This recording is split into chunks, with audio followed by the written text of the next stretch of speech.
வணக்கம்மா, எல்லாரும் நல்லா இருக்கீங்களா? வெல்கம் டு தமிழ்மா சமையல். இன்றைக்கி நாம் சிறுகீரை பருப்பு போட்டு கடைய போகிறோம். எப்படி கடையிறன்னு பார்க்கலாம். 100 கிராம் துவரம் பருப்பு எடுத்து கழுவி அரை மணி நேரம் ஊற வச்சு வச்சுருக்கேன். ஒரு கட்டுக்கு சிறுகீரையை க்ளீன் பண்ணி கழுவி வச்சுருக்கேன். 2 வெங்காயம் கட் பண்ணி வச்சுருக்கேன். 3 தக்காளி கட் பண்ணி வச்சுருக்கேன். ஒரு 5 பச்சை மிளகா கட் பண்ணி வச்சுருக்கேன். உங்களுக்கு காரம் கம்மியாக வேணுன்னா ஒரு பச்சை மிளகா குறைச்சிக்கோங்க. 6-7 பல்லு பூண்டு உரித்து வச்சுருக்கேன்.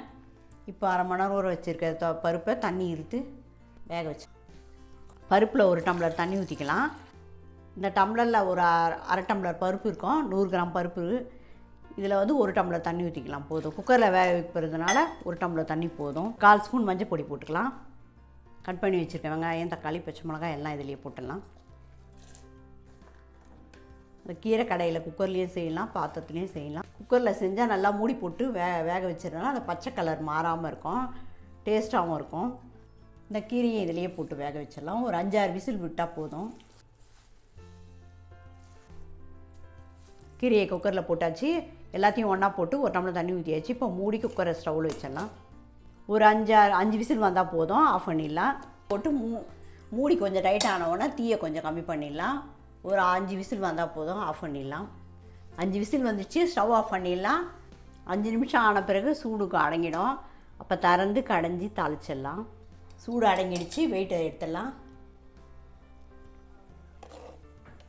ஒரு டேபிள் ஸ்பூன் உப்பு போட்டு கடைஞ்சிக்கலாம். உங்களுக்கு தேவையான அளவு போட்டுக்கோங்க. இதில் இருக்கிற தண்ணியை இருத்துட்டு கடைஞ்சிடலாம். அப்படியே கடைஞ்சால் மசியாது. குக்கரில் வேக வைக்கிறதுனால நல்லா வெந்துடும். சட்டியில் கூட போட்டு கடைக்கணும்னு அவசியம் இல்லை. உங்களுக்கு ரொம்ப மசிய வேணும்னா சட்டியில் கூட போட்டு கடைஞ்சிக்கோங்க. பருப்பு சட்டியில் இதுலேயே நல்லா மசிஞ்சிடும். கீரை கடைஞ்சாச்சு, மசிஞ்சிச்சு. இருத்து வச்ச தண்ணி இதில் ஊற்றிடலாம். இப்போ தாளித்து கூட்டிடலாம். கடாய் காஞ்சிச்சு. 2 டேபிள் ஸ்பூன் எண்ணெய் ஊற்றிக்கலாம் தாளிக்கிறதுக்கு. எண்ணெய் காஞ்சிச்சு. 2 ஸ்பூன் கடுகு போட்டுக்கலாம். ஒரு 1/4 ஸ்பூன் சீரகம் போட்டுக்கலாம். கடுகு பொரிஞ்சிச்சு. 2 மிளகா கிள்ளி வச்சுருக்கேன். அதை இதில் போட்டுக்கலாம். காஞ்ச மிளகா,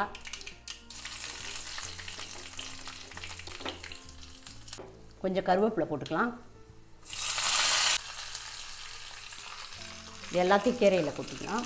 தாளிச்சு ஸ்டவ்வில் வச்சு ஒரு கொதி வர வச்சு ஸ்டவ் ஆன் பண்ணி குக்கரை வச்சாச்சு. ஒரு கொதி வந்தோடனே ஸ்டவ் ஆஃப் பண்ணிடலாம். சிறுகீரையில் நார் சத்து இருக்குது. சிறுநீரகத்துக்கு ரொம்ப நல்லது. விட்டமின் சக்தி நிறைய இருக்குது. உடம்புக்கு ரொம்ப நல்லது. கண்ணுக்கும் ரொம்ப நல்லது. எல்லோரும் வாரத்துக்கு ஒரு வாட்டி செஞ்சு சாப்பிடுங்க. ரொம்ப தண்ணி ஊற்றக்கூடாது. கீரை ரொம்ப தண்ணியாக இருந்தால் டேஸ்ட்டாக இருக்காது. இவ்வளோ திக்காக இருக்கணும் போதும். உயிர் சத்து இருக்குது. எளிதாக ஜீரணம் ஆகிடும். ஒரு கொதி வந்துச்சு. ஸ்டவ் ஆஃப் பண்ணி இறக்கிடலாம். சுவையான சிறுகீரை கடையல் ரெடி. நீங்களும் இதேமாதிரி வீட்டில் செஞ்சு பாருங்கள். இந்த வீடியோ பிடிச்சிருந்தா நம்ம சேனலுக்கு சப்ஸ்கிரைப் பண்ணி சப்போர்ட் பண்ணுங்கம்மா. நன்றி, வணக்கம்.